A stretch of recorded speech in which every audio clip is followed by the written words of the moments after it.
Hi guys. So next on the season preview list, we got Cleveland Browns. So first, to start with head coach, you got Kevin Stefanski. He's a great head coach. This is his fifth season. He's had helped a lot of quarterbacks have really good years. Nobody thought this team would make the playoffs with Joe Flacco, but they did. He helped him win comeback player of the year, and he helped Bry Flacco at least another season in the NFL because if I could let him get a year at the Browns, let's be honest, he's out. He's not signing anybody, unless somebody's really desperate. His longtime Vikings assistant spent 1 year as their offensive coordinator.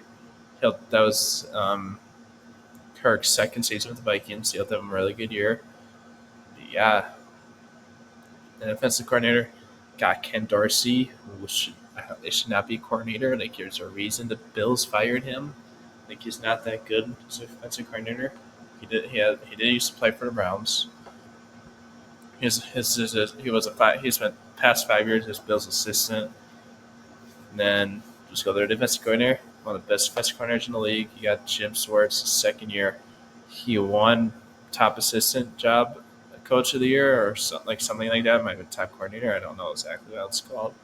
In his first year, just Brown to see, he helped them a lot better defense. And he's had 16 seasons as a defensive coordinator, all with obviously not just the Browns, with other teams. So that's their coaching staff. They got good coaching staff, but they could get a lot better offensive coordinator. I don't think Dorsey's a good OC.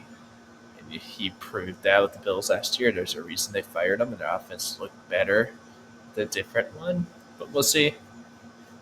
Stefanski is only calling out the plays, but still, it's not. It is nice to have good coordinators, even if they aren't calling the plays. So next, we'll start with the depth chart.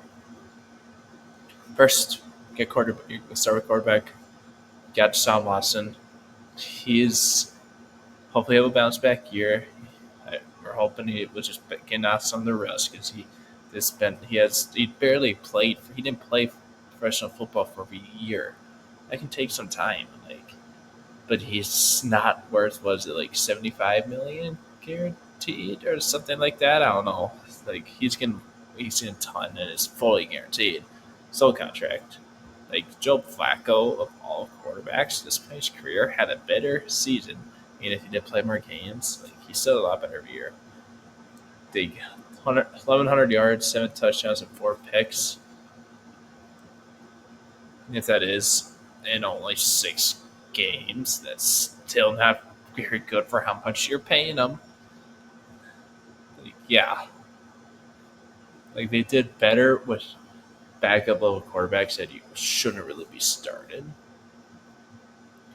Then got some good backups, like you got Jameis Winston. He's shown he can start if needed.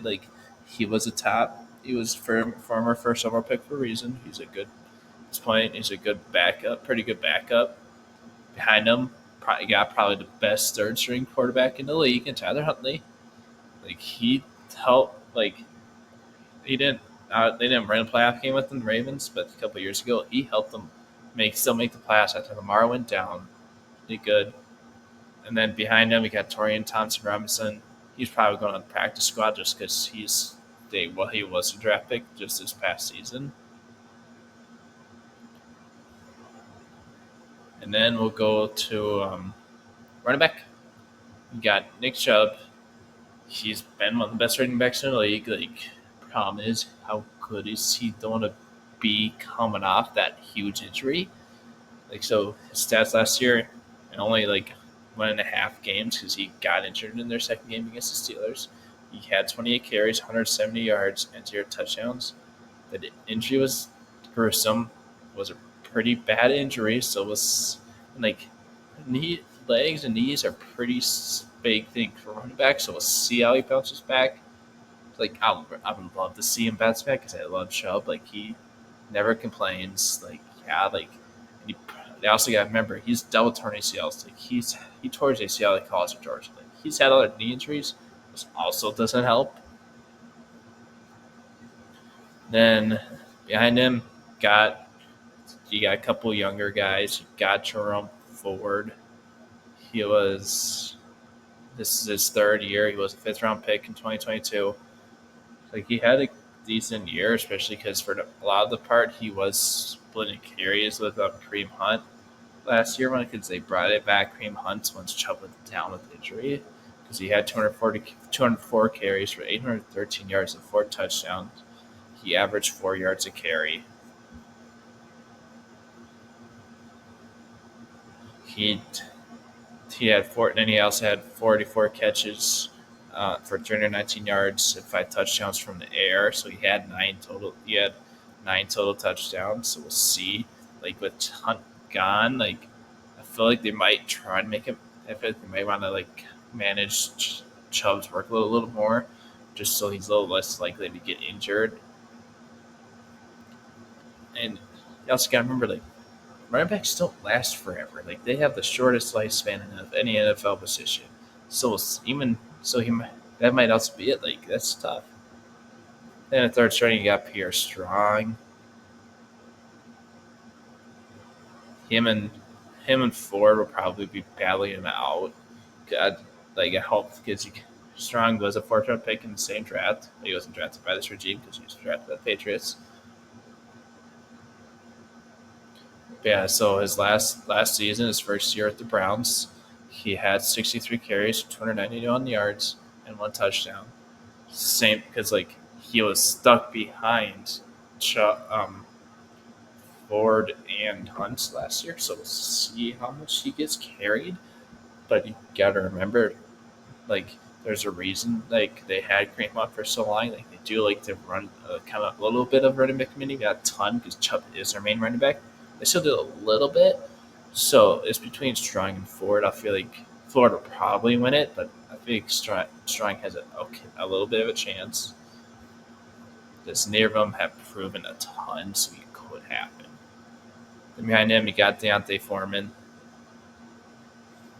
He's a good backup. Like, as your fourth string running back, that's really good. And, like, even if, yeah, like, that's pretty good as your fourth string running back. Like, he's been starters somewhere. And, like, yeah. So next, we'll go to our receiver. We got Amari Cooper. He had a great year last year. Like, it's, so yeah, he had 72 receptions, 1,250 yards, 5 touchdowns, average 17 and a half yards a carry around. We'll just round it up, point one. So yeah, he had a pretty good year. And then in the one postseason game against the Texans, he had 4 catches for 59 yards and 0 touchdowns. So he didn't do much. He didn't do a ton in the postseason. He also was the only one came in their offense didn't do a ton. Yeah, he's a great player. Like what they gave up for him, like I think was like it was either a fifth round pick or later. I don't remember exactly what round was this for his stats and like the Cowboys are obviously trying to get rid of his cap hit, but still like that's a pretty good trade for him. Looking back on it. Then second wide receiver, you brought in Jerry Judy for a reason. He's a if he can stay healthy, he's a great number two. If so, I don't think Cooper will get injured, but it can happen. You never know. Jody can step up and be number one for like a game or two, but you just don't want that long term because he can't do that long term. Behind him, got Elijah Moore. He had 59 receptions for 640 yards and 2 touchdowns last year. I was he? I don't think going in his fourth year. It's his second year at the Browns. Like I don't. He also had 4 targets. I don't. Was he in the number two last year? Who was their number? Sorry, I'm blanking. Who was their number two last year? I guess so. Turns out they didn't really have anybody else this year. Sorry, I didn't really think he was number two last year. But like, him as your number three is great. This is his last year, so you kind of hope some of the guys behind him can step up to replace him next year. So you got Cedric Tillman, and David Bell, 2 recent draft picks. It's hopefully developmental guys. Hopefully your top 3 don't get injured because if they do, none of those guys are that great. So hopefully they can even know you develop. They can do it better next year. when Moore's most likely gone. 'Cause they could resign him, obviously, but he is a free agent. So behind him, we get Jamari Thash and Jalen Darden.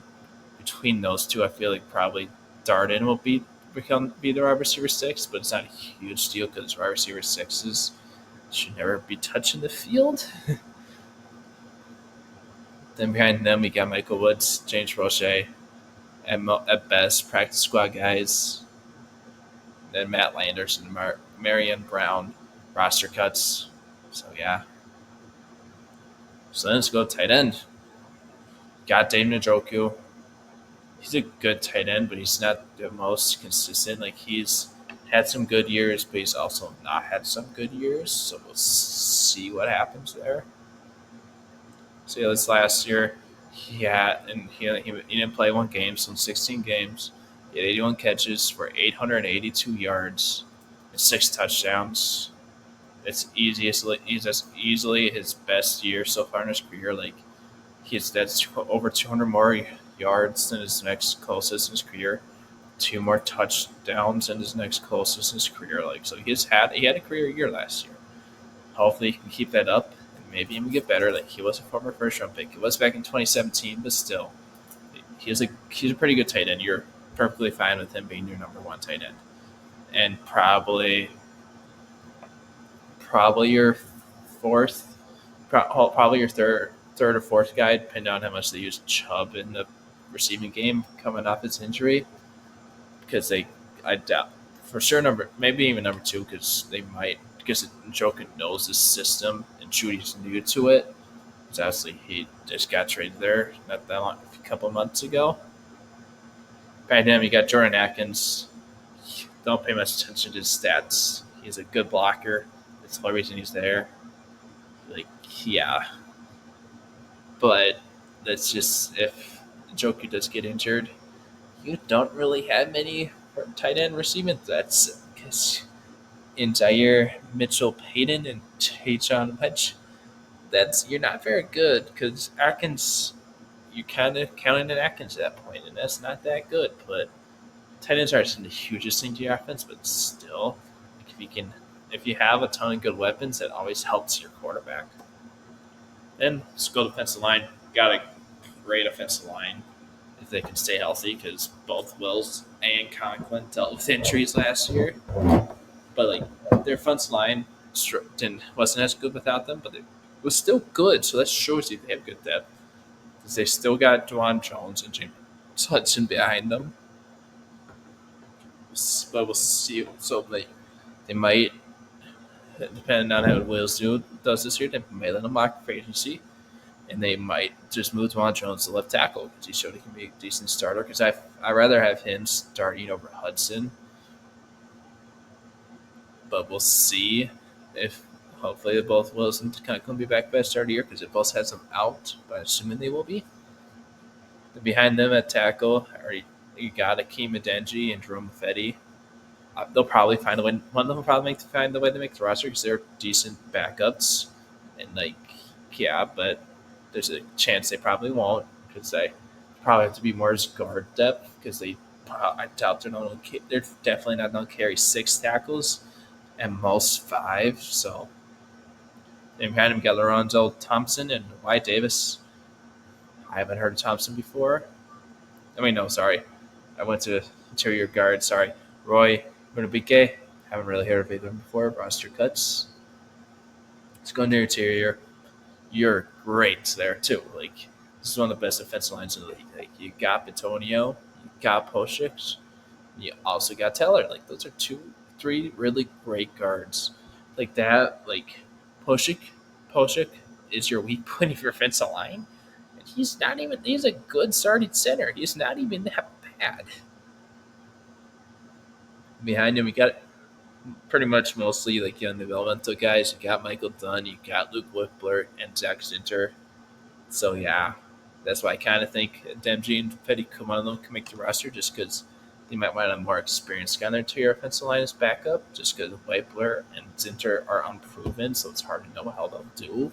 Because most young offensive linemen don't do great if they aren't drafted that highly. Behind them, you got Javion Cohen and Jack Johnson. Cohen's probably practice squad guy. I don't know about Johnson. And then we got Wyatt Davis. Like, he was a 2021 third round pick. He's been around. I think this is his third team. I think because he was drafted by Vikings. I know he's been with the Saints, but I can't remember if he's been anywhere else. For sure, for sure at least his third team, if not his fourth team. So that's it for the defense line. They're great there. You don't have to worry about that, which is part of the reason why they have good run. A lot of the running backs do good because they got great blockers. Like that's why part of the reason running backs aren't so highly valued anymore because they have if you have a good offensive line, you can really make any running back good. And if you have a bad offensive line, most running backs are known to struggle. It's one of those things. So that's it for their offense. Next, let's go to their defense. You got top 3 edge rusher. He's pretty high. He's pretty high up there.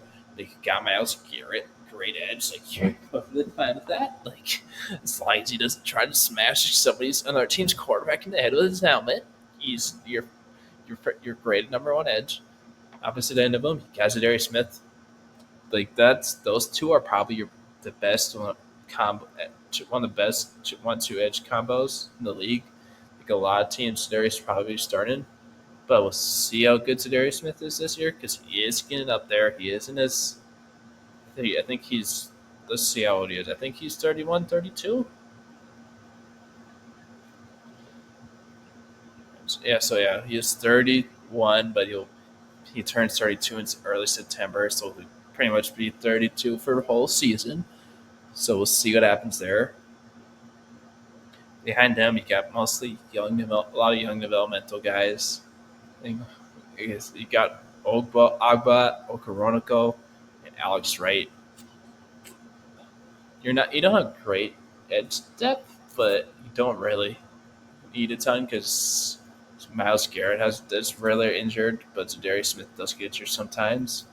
But even if Zadarius does get injured, it's not the biggest deal when you lose your second best edge. When you got a guy like Myles Garrett who can beat double teams anyways. And then let's just mention it. If you also get Jeremiah Koromoa, so you can blitz a lot, so you can help if you don't have your second best edge rusher in Jadarius. Like that's part of the reason why the Packers released him a couple years ago. The reason the Vikings traded him was because they weren't willing to pay him. Which I thought I hoped they were going to keep him last year, but they didn't, obviously, because he's hurt, You got Isaiah McGuire and Isaiah Thomas, 2 Isaiahs. 2 recent draft picks. Like McGuire, a lot of people are high on a couple years ago, so he'd probably be good.